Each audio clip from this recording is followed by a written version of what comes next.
You can have as many conversations as you want, but if you're noticing that this is a pattern and that it's going to be an ongoing issue, you're not going to like be able to deprogram somebody's like money beliefs and, patriarchal thoughts. I mean, that's a lot of heavy lifting to do in a relationship. I mean, go to town if you have the energy to do it. I certainly don't. I want somebody who is doing the work for themselves.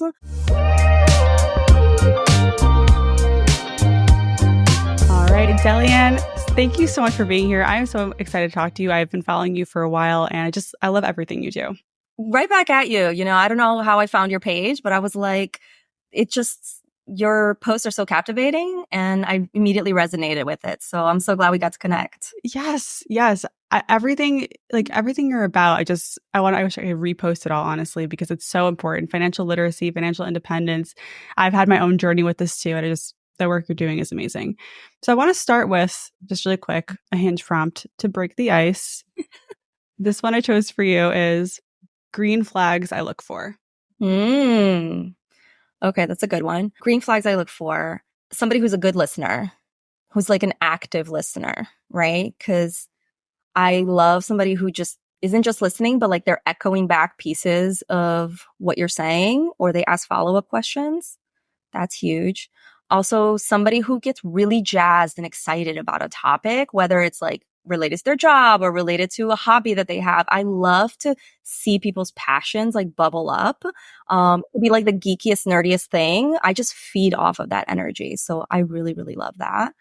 And then somebody who has like a good, support system, like friends and people that they go to, and they have a healthy, obviously, relationship with their family. All those things are like things that I'm kind of like on the lookout for. These are amazing. Would you put this on your actual dating profile? I feel like these are great. I know. I feel like you would. I don't, but it's definitely stuff that like I bring up very early on in conversations, because to me, it's like, it tells you so much about a person. I'm with you. Good listening and nerdiness are sexy. And yes, having a support system, huge green flag. Yes, agreed. Love it. So, okay, I know all about your story, but can you just share a little bit about this big career transition you had in your late 30s? Because you were a lawyer, right? Yeah. I worked as an attorney for 14 years, which I still can't believe it, because I sadly did not enjoy my time as an attorney, as many attorneys don't. But I was, I had the golden handcuffs, as a lot of people do. You have 150,000, I had $150,000 of student loans, and I'm like, how am I ever going to pay this off unless I'm in this career? So I can't just, change my mind and leave. But always in the back of my mind, I was like, God, if I just got a chance, an opportunity to try something else. And I wasn't necessarily thinking about entrepreneurship. I was just thinking about even another career. I was open to it, but it just so happened that right before the pandemic, I started learning about personal finance and really digging into it, and found like people talking about financial independence, and I'm like, what is this? And it just growing, and I was using Instagram pretty actively then, because I actually had a fitness page, because I've always been very active. Yeah, I was like a spinning instructor as like on the side for fun, just for fun.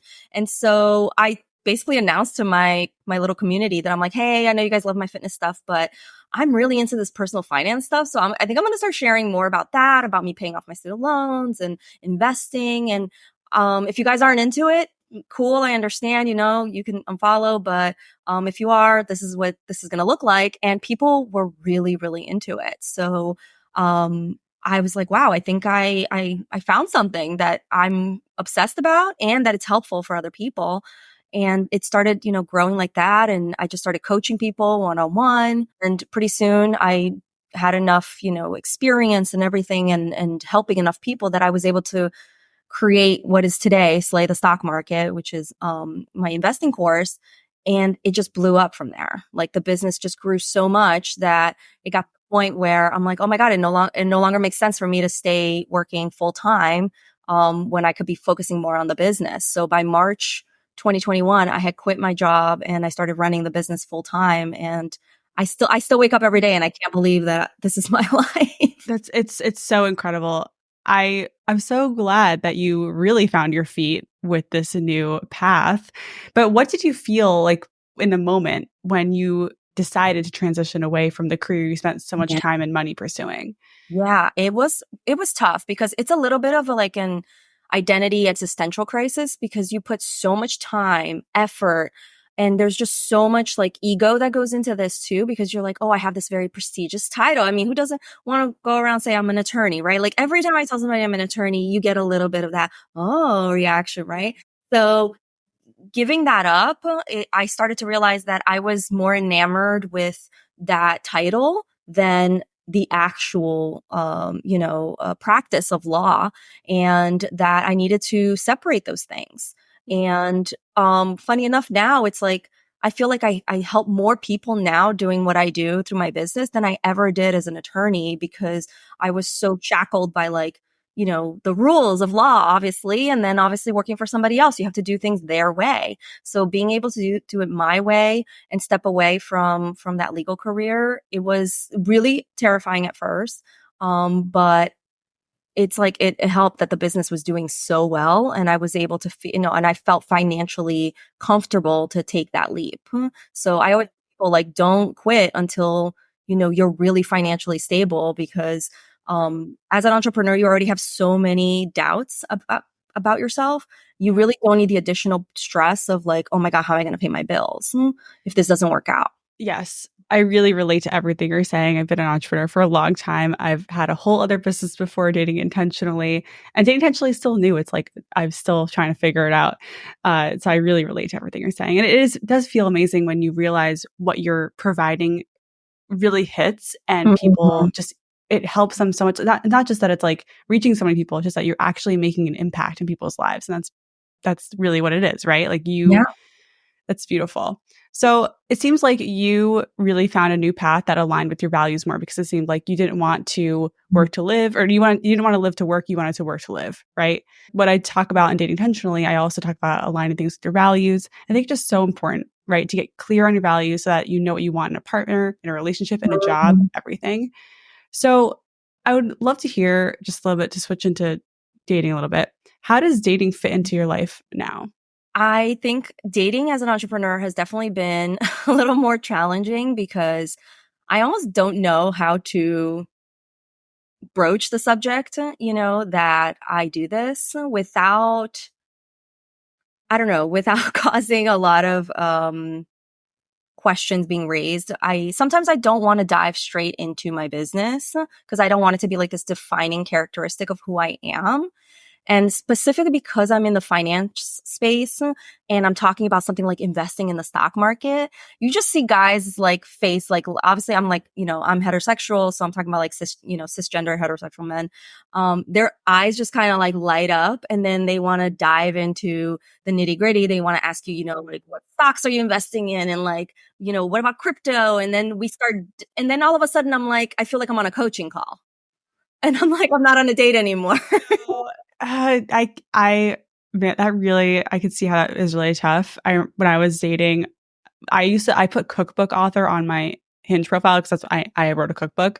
And the first question on every date was always like asking me about my business. And I really hated talking about it. It's just so boring to me. Do you find that too? It's just like, okay, let's just skip through this part. Yeah, because like I said, it's like it's something I do. It's not who necessarily all of who I am. And I find that it's just like talking about your job in any other way. Because even when as an attorney, when I would say, "Oh, I'm an employment attorney," employment law is something that's very relatable, so everybody has something to say about it. I would have guys like asking me, "Oh, well, this thing happened to me at work. Can I tell you about it?" And then I'm like, "Are we on a consult? Like, what's going on?" Should I bill you for this? Yeah, exactly.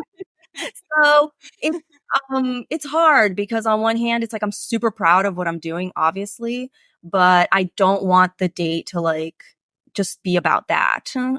Just like I wouldn't want to be just talking about somebody's career, whatever it is, that's just like a part of who they are. So I usually tell somebody like, I ask them like, what do you really love about your job? Or what do you wish you could change? And try to like go a little deeper so that we can kind of steer away from just that nitty gritty, what do you do type of stuff, and more like, how does this line up with you on a bigger picture? And if you don't like what you do and you don't enjoy it, like what do you enjoy then? Where do you get like your joy and fulfillment? And what, are you looking to change that? So that's why I try to Yeah, exactly. So because it's very easy to talk about our jobs. It's like say it's a very safe topic, but I think it's very surface level.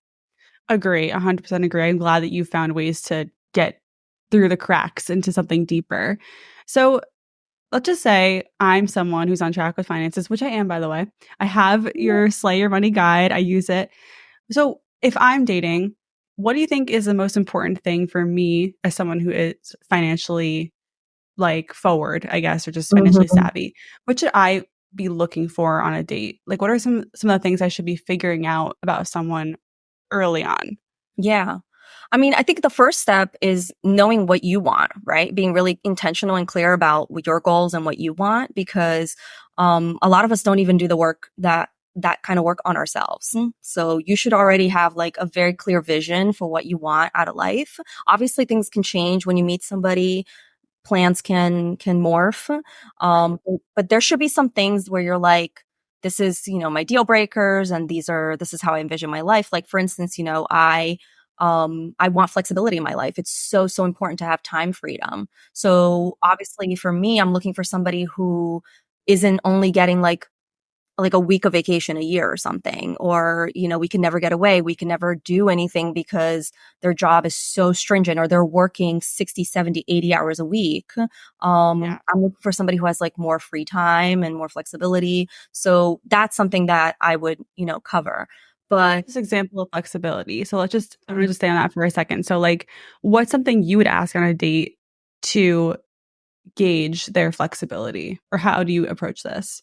I mean, I think it's just as simple as asking, like, what's your typical week like? Do you ever have to work weekends? Like, how much did you travel last year? Instead of being like, what's your vacation policy at work? It's like, how much did you travel last year? And like, oh, was that enough? Do you wish you could take more? Is there a reason why you didn't take more? And just kind of like trying to get to that point. And also, I always ask too, like, oh, so do you work like a typical 9 to 5? Do you have like more flexibility around your schedule? Is your job more like goal oriented versus like hours oriented? It's more like, oh, these are your goals. Like we don't care when you do it as long as it's Mhm. done. And yeah, I think like I just, later on I might ask like more cheeky questions like, "Oh, do you ever play hooky? Like do you ever take like a long lunch? Like what's going on?" Things like that.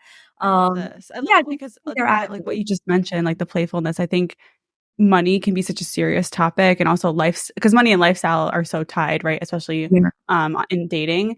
But yeah, you can have fun with it. You can make it playful like that. And Oh, I love the cheeky questions. I think it doesn't have to be so heavy, you yeah, know? absolutely. I mean, I'm not sitting there asking people like their credit score and their debt payoff plan. I really don't go really heavy on that stuff. I just think in the beginning it's more important to know um what are their values, like, you can even ask something like, do you see yourself doing what you're doing forever? Do you ever think you'll pivot away from that? Have you thought about retiring early? Is that even an option? Right. And just kind of steering in that direction, because that is a goal of mine, to retire early. So I'm also looking for somebody who is hopefully working towards something similar. But even if they're not, they're like, no, I would never leave my job, I absolutely love it. Which is totally fine. Again, we go back to time flexibility. Well, if you ever want to take a sabbatical, would you be open for that? Or cutting back on some hours. That's usually like what I'm looking for. I love this also because like I feel like a lot of people ask me, what do you ask on a date? And these questions are just so direct, and it's not doesn't have to be like some weird alternate, like just kind of crazy wackadoo question. It just can be like how many vacations did you take last year, kind of thing, or where'd you travel last year? It's a very like simple, easy question. Yeah, So yeah, absolutely. I love it. Okay. Um, do you think that more conflict could be avoided if we start talking about money really early on in the dating like timeline, like like even when before you're officially in a relationship with someone? I mean, I don't think that you can necessarily avoid conflict. I think that Yeah. you can definitely, learn things faster and, quicker. But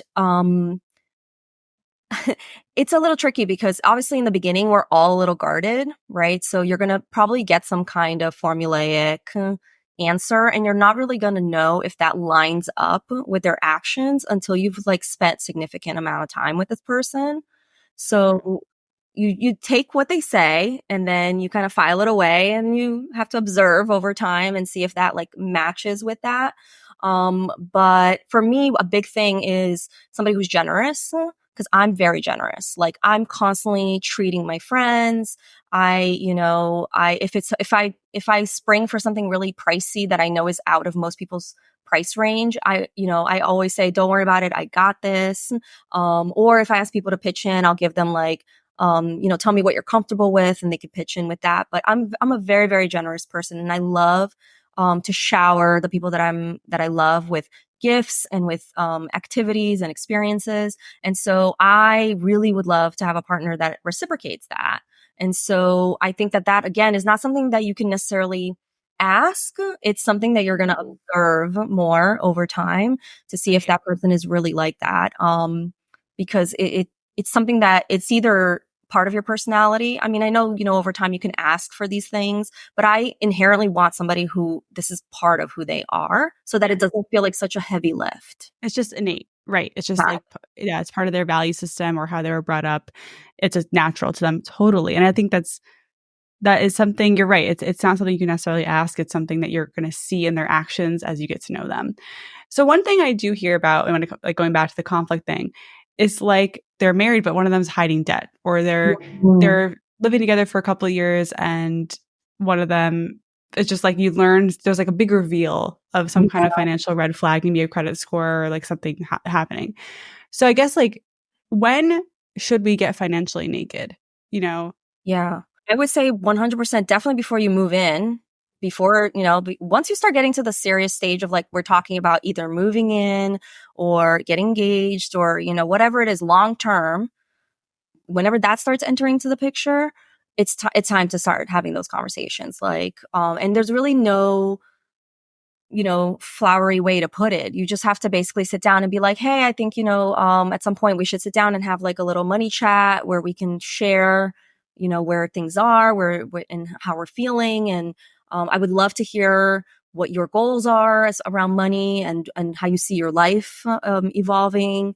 And if there's anything that you're struggling with, if there's anything that we can help each other with, you really want, you don't want to make it be like, let's sit down with a spreadsheet and like, go through your credit card bill line by line. Like that would be so anxiety inducing, right? So, I think just asking, like setting it up as like a fun thing, right? Having like a little money date and just be like, hey, we're just going to have this chat just so we can like get to know each other better around this topic of money.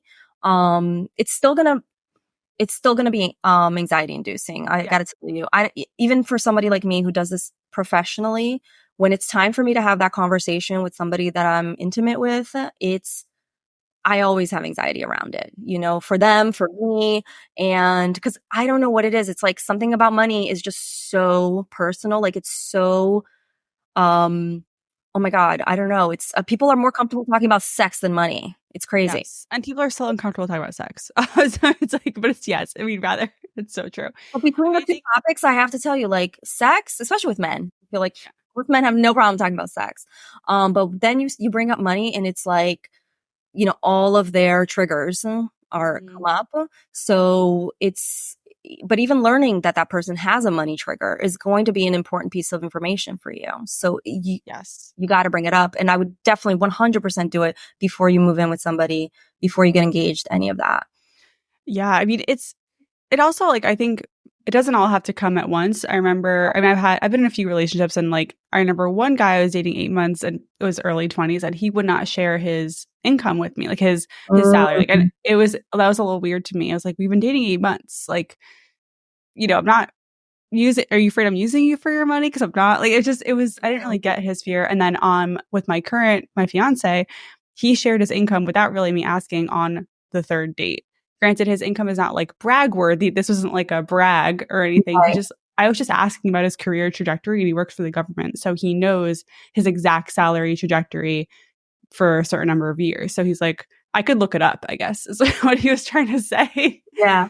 But it's like, it is just interesting how people approach sharing this information and when. And it's like, there Yeah. probably isn't a right time, but I don't know. What do you think? Yeah, I usually do find that out pretty early on too, the income situation. Might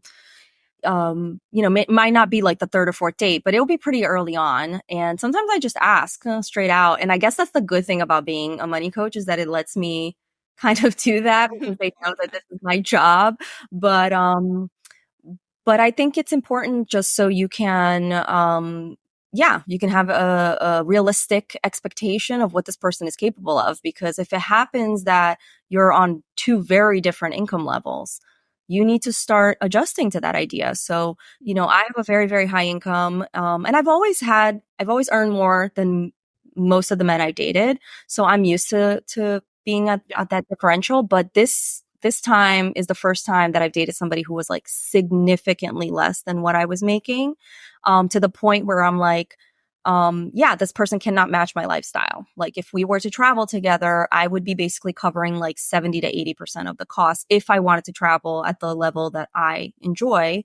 And that's the moment where you have to start thinking like, well then, like, am I comfortable with that? Is that something that I can do long term? Is that something that is going to affect him? Is that going to play, off of his ego?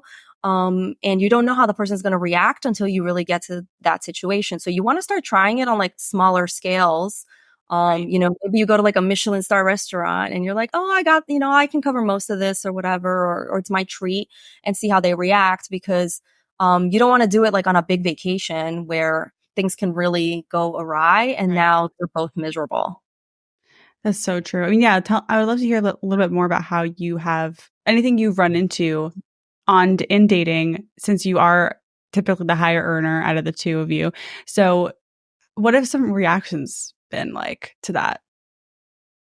I've had, guys say that they don't care. They're like, "Oh, that's great," like that doesn't bother me, but I find that sometimes what people say and how they act do not always match up.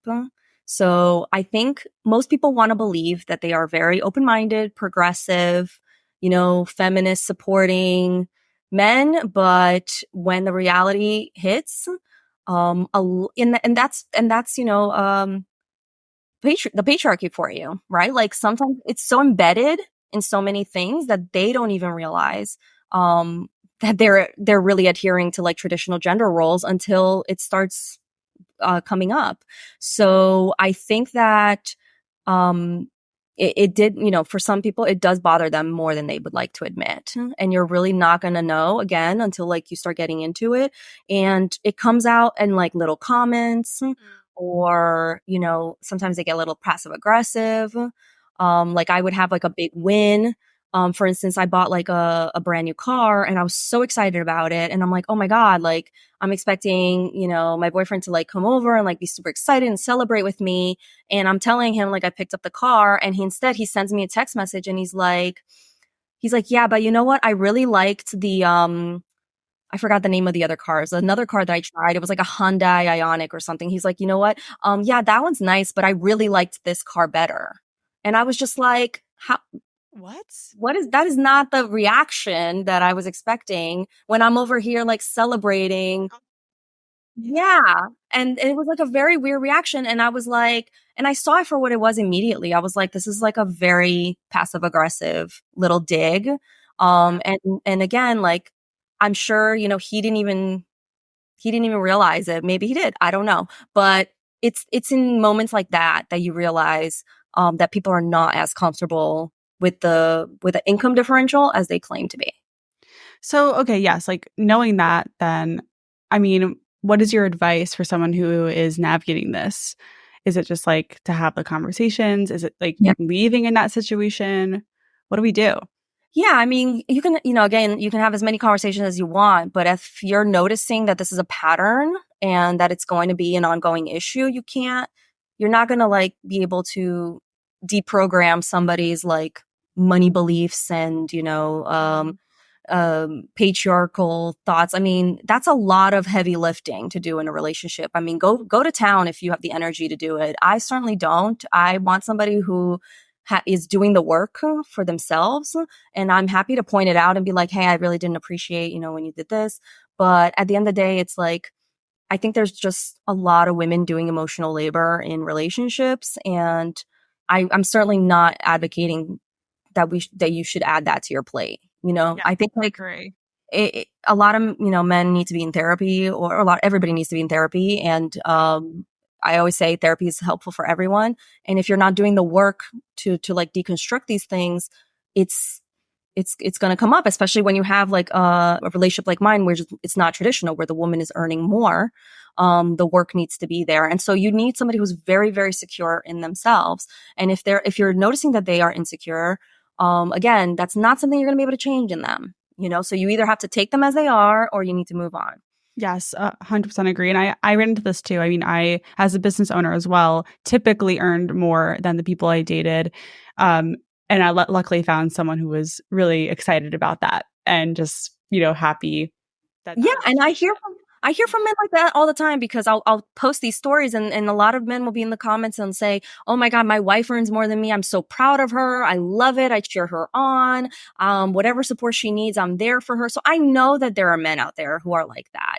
So so I'm like, yeah. So I will hold out. I rather hold out for somebody like that than try to spend years and years and years like giving free therapy to somebody, trying to convince them that this is the way you should think, not this way. I just find that that's work that we each need to do individually. Right. And I personally, I'm not going to take that on. Preach. I mean, yes. Okay, so that's kind of a red flag. I want to talk about a little more about financial red flags. Yeah. What are some, and again, a lot of what I do on Dating Intentionally is focusing on early stage dating, right? Before you're in a relationship or when you're deciding to get into one. What are some other yellow, orange, red flags that we might notice in those early stages, those first few dates? I would say, for me, anybody who's like really, people like to use the word frugal. You can say frugal, you can say cheap, whatever you want to use. For me personally, that's a red flag, because I do believe in like obviously spending money responsibly. But like I said, I'm also very generous, and one of my values is spending money on experiences, quality time, anything that's going to increase convenience in my life. It's going to buy me time so that I can spend more time with the ones that I love. So if somebody's like, oh, I would never spend money on a housekeeper, even if that would save me, 4 or 5 hours a week, so that we can spend time together and be less stressed. I'm like, I don't, that for me would be a red flag. Like, why would you pay for a housekeeper if you can clean your own home?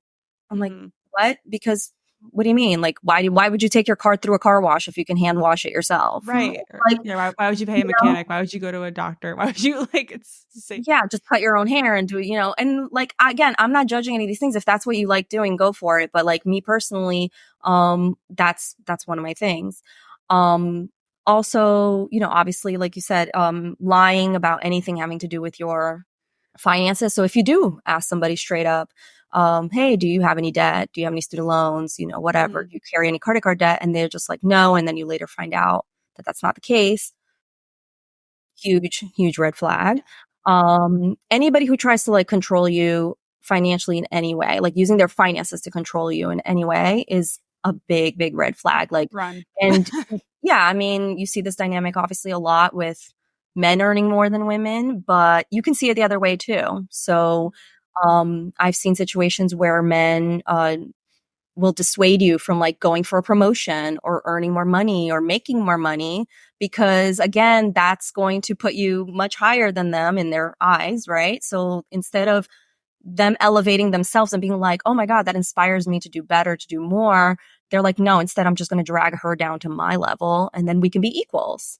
And there's research to support this, that there's studies saying that unemployed men would rather both partners be unemployed than having like the woman earning more. Did you post something? I feel like I read this on your page. Yeah, I shared it somewhere. Yeah. Yeah, that to me is so wild, and So unfortunately wild. I can like see that happening, which is unfortunate. I wish that wasn't the case. It also just doesn't make logical sense to me in a partnership. Why would you want both people unemployed? Right. So it's like Yeah. the ego. It's such an ego problem. And so if you're not really secure in yourself, if you're not with somebody who's very secure, it's almost dangerous to date them. You are like actually putting yourself in harm's way because their ego is going to do anything to protect their ego. And that will include you being collateral damage. So you have to be very, very careful who you choose here. I want to share one of my red flags with you. I want to know what you think. So I went on a date with someone uh, really early in my journey who said he was obsessed with day trading. Ah, I know. I was like, and I got the ick. Like I was so turned off in that moment. I didn't have another date with him, but I just kind of smiled and nodded. What would you have done as an expert in that situation on a date? oh man. Yeah, that I have to say, especially when it comes to men, because they do treat a lot of them will treat day trading like gambling. And I agree, it does worry me, especially when some guys like super obsessed with like crypto or something like Yeah, that. it was like that whole vibe. He's right. I I do I that's like it's a yellow flag at first, and then I will explore to see what's going on here. Because if you had just happen to have extra income and you're like, hey, this is like my play money, this is like Sure. just, I put money in an IRA, I put money in a 401k, I have money saved up, I don't have any debt, but I do this other thing in addition. That's fine. Yeah. That wouldn't bother me. But if it's like my whole life revolves around this. I spend 5 to 6 hours a day doing this, and I'm trying to, this is where my income. And you're not a professional. You're just like doing this as an amateur. Like this is not your job. Right. That really does worry me because we all know that a lot of men will treat day trading like sports betting. And Yeah. it's like the links are very, very strong. So much so that when during COVID, when there was no sports betting, that's when we got the whole GameStop, AMC, like that whole obsession with crypto and day trading, that happened because there was no sports betting going on. They literally shifted their obsession to that. Delyanne, it's like you were on my date. Like, Maybe I was. this is the exact scenario that happened. Oh, yeah. Yeah, that's super helpful to just hear you talk about because sometimes when you're on a date, if you really like them, it's easy to kind of sweep this stuff under the rug. Yeah, But like you said, it's like a yellow flag, get more information, ask more questions, dig a little deeper, then decide what to do. Yeah. 100%. So another question I get a lot from my community, I'm sure maybe you get this question too, is can I date if I'm in debt? What should I tell people if I'm currently dealing with debt? What do you think? Oh my God. Yes. I mean, geez, I was in debt for 12 years with my student Right. loan. I can't imagine like not dating for that entire time. Yeah, absolutely. Of course you can date when you're in debt. Um, I think I think it's just one of those things where if we're all trying to put our best foot forward when we're dating. And if you are in the middle of, um, dealing with like a spending addiction or, you just can't control yourself and you're spiraling at that point, like, yeah, maybe dating should not be the priority. Like you should be focused on getting therapy and talking to a money coach or talking to whoever to deal with this situation first to put yourself at least on the path to resolving this issue where at least you've stopped like the bleeding, you've stopped like the leakage, and be like, hey, I had this issue in the past, I have this debt, but it's something that I am not adding to it. I'm in the process of paying it off. I have a plan. It's going to be paid off by this date. I totally, think that's fine. But if you're like in the thralls of it and you're still like really, really struggling, I think your focus should be on that because being financially stable, whether you're a man or a woman, will make you a much better partner and it will put you on much better footing. It just brings so much more like stability and strength to the relationship when you're both like good with your money. Yes. Yes. And also I like when you can learn from each other about money. Like I think everyone grows up with different money approaches, values. We're taught so many different things culturally, socioeconomically, just so many different things. I like dating because it does give us a lens into another set of values that sometimes is helpful. Sometimes you can learn from other Mhm. people. It's not always like your differences make it hard for you to navigate. Sometimes it's like your Yeah. differences actually make you stronger and Yeah. make you a better team. Yeah. Absolutely. And you need to see like Also, it's a good way to gauge if somebody's empathetic.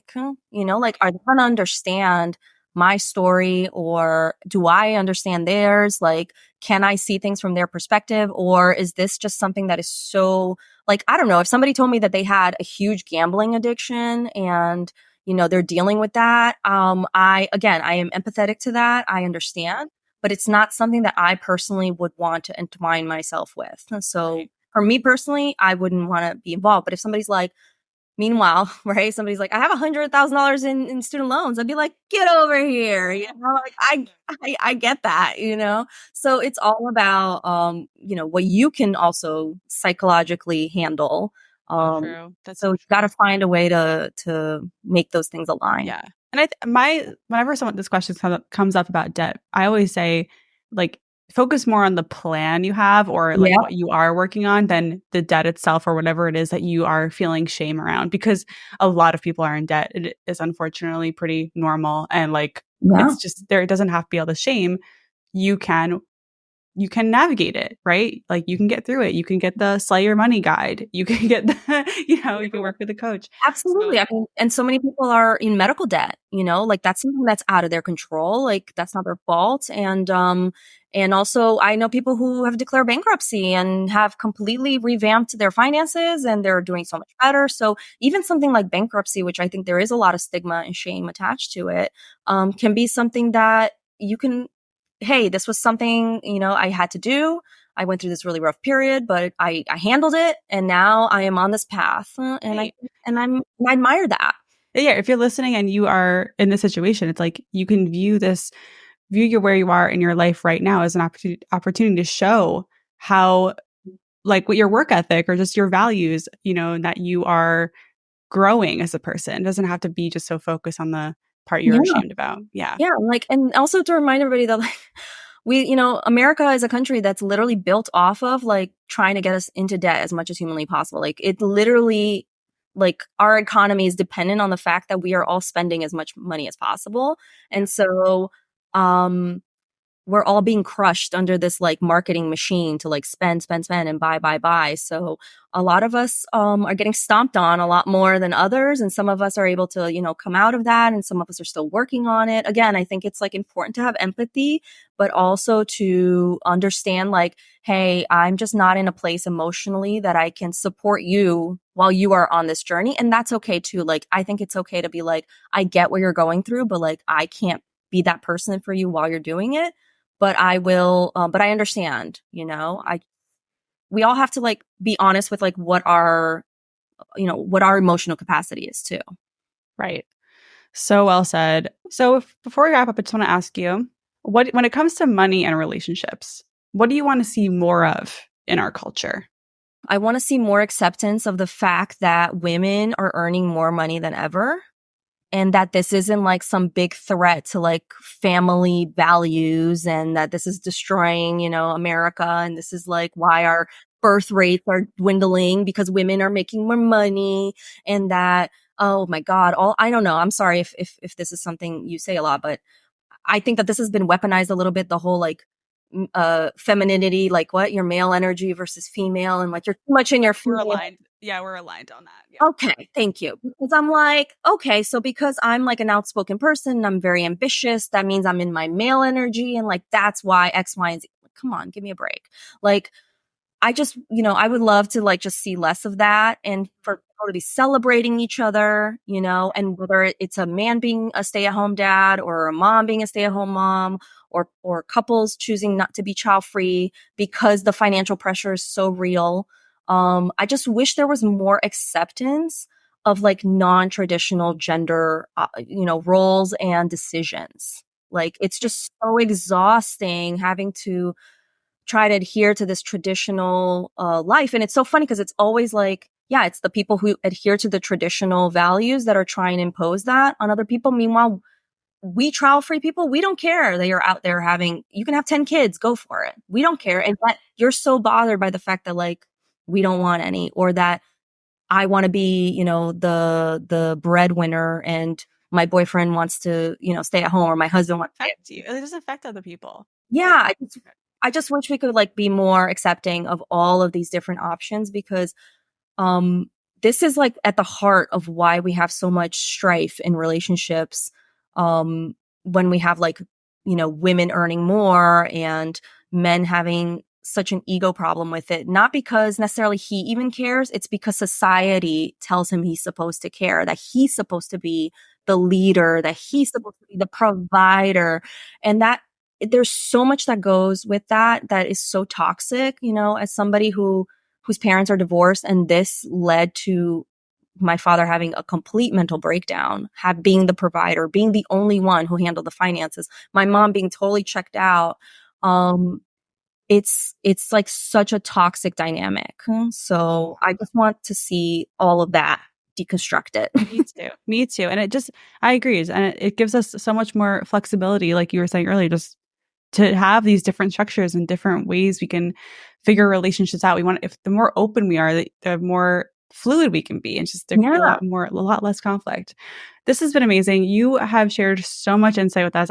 Everything you say, I'm like, I want to write it down. So thank you. And I would love to know, where can we find you? Where can we hang out with you more? Yeah, I'm chronically online on Instagram and TikTok. So on all the socials, but mostly there. So if you want to find What's me, your it's handle? Delyanne the Money Coach. Awesome. We'll put that in the show notes. And then you have your guide as well, right? So if people want to get started on their journey. Yes, I have a free 30-page Slay Your Money guide. It's got tons of resources, everything from like helping you to budget, pay off debt, invest, tons of stuff in there. So if you're totally lost and you're like, I don't know where to start, there's your starting point. Love it. Thank you so much, Delyanne. This has been great. Thank you for having me.